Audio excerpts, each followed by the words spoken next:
So ist's noch gegangen. Über die Hügel und Häng.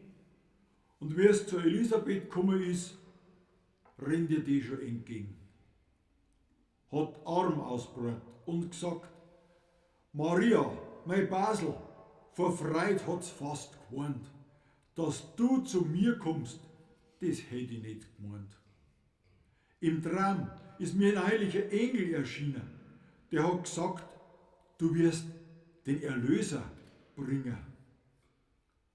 Und außerdem, auch bei mir wird's eins wahr, das ich ersehnt hab, schon über 30 Jahre.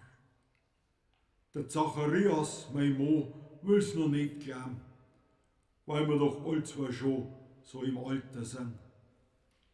Aber der Herrgott will endlich unser Bitt erhören und er lässt mich, genau wie die, bald Mutter werden.